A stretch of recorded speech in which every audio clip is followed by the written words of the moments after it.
Now, the NBA draft, I feel like there was more winners than there were losers, but the losers were bad. It was clear. You didn't have to do too much research to see who lost this damn draft. Here's my breakdown for the three biggest losers from the NBA draft. The Brooklyn Nets. There was a lot of hype about this team going into the draft. 5, first round picks. There was rumors maybe they're going to trade up for somebody. Maybe they're going to try to get an Ace Bailey. Maybe they're going to try to get a VJ, try to get some type of top player in this draft with all those draft picks. Or maybe get a star. Who knows? The options were there.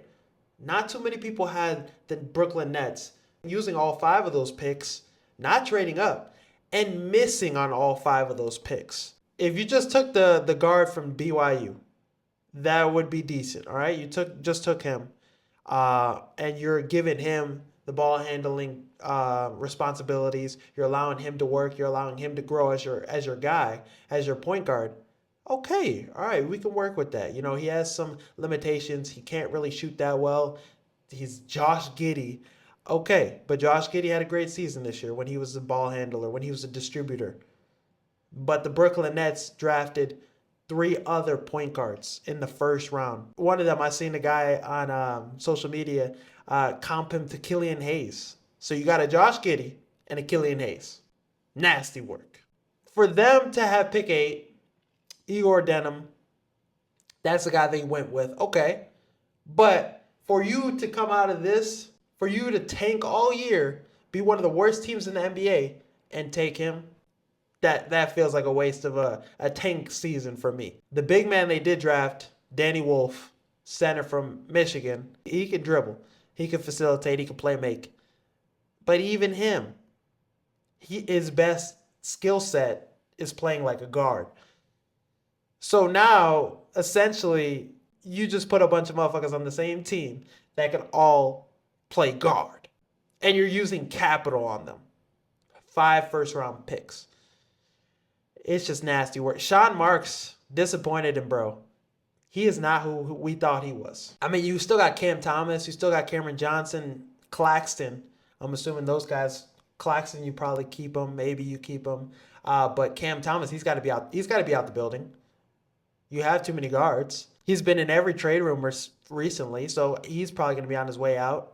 Cam Johnson, I thought he would have been traded on draft night. There was a lot of spots he could have went. I seen, Philadelphia 76ers making a trade potentially for Cam Johnson and pick 3.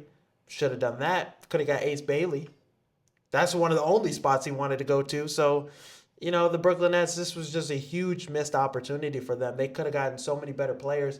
5 players they took, none of them were top 20 players. Crazy to think. A lot of those guys would have been there, probably second round. Majority of those guys would have been there in the second round out of the 5 players they took, which is sad. Brooklyn Nets fans deserve better. I think the consensus is the Brooklyn Nets are the biggest losers from the draft. And then you have the Portland Trailblazers it only took them 1 pick to be as bad as the Brooklyn Nets. Yang Hansen, Chinese Jokic, that's who they drafted. This is a guy that had second round talent. This is a guy that was in the stands sitting down during the draft. He wasn't in the green room. Crazy work. Now, he has great skill set. He, has all the great traits. He's called, Chinese Jokic for a reason. The tape is nice. But he's in the CBA. The stats are inflated. It's a league that you can, run it up in. So he has to adjust to the NBA. When he played in the summer league, he stunk up the joint, was a little disappointing.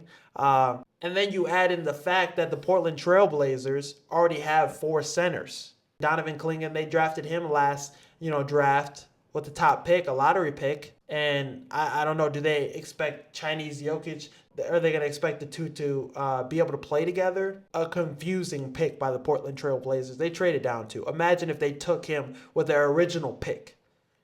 This was a really bad selection. Hopefully he's a good player in the NBA. It would be exciting to have another guy play like Jokic, especially, Chinese guy. That'd be really entertaining. That'd be fun to watch. Rooting for him. But right now, in terms of value, this was a bad selection. I also think Ace Bailey was a huge loser. It's funny, he wanted to go to, Brooklyn, Washington, I think one other spot. Those were the only spots he wanted to go to. His agent was giving him terrible advice, skipping workouts, not meeting with teams, destroying his image, essentially. People, cooking him in the media, just, not liking how he's handled things, right? He ends up in Utah, which is funny as hell because Utah is that spot. You play, 2K, my career. Nobody's even choosing Utah in that. Nobody wants to play in Utah. Donovan Mitchell got out of there. And he was drafted there, had some really good seasons there, but unable to win anything. And I think that was the last real star they had in Utah. They've, had some good picks, good selections that they made recently, but none of them have been that star guy. And Ace Bailey in Utah could provide them that, but I think he's a big loser for this because he didn't get his way. And a lot of people love the fact that he didn't get his way. Players have control in the NBA, but we really haven't seen a rookie be like, nah, I ain't finna go there. I ain't finna play there, or there. I only want to play here. Props to Danny Ainge and his son for making this happen and just be like, no, you're the best player available. We're still going to take your ass, and you're going to show up in Utah, and you're going to play for us. Straight up. Good move by Danny Ainge, still getting a top player in this draft class. And, Ace Bailey, this is a good spot for him in hindsight. One of the best landing spots he could end up in. From the looks of it, he didn't look too happy about it, though. Some people thought the NFC North was going to be the worst division in football this season. They thought it was going to be as bad as the NFC South.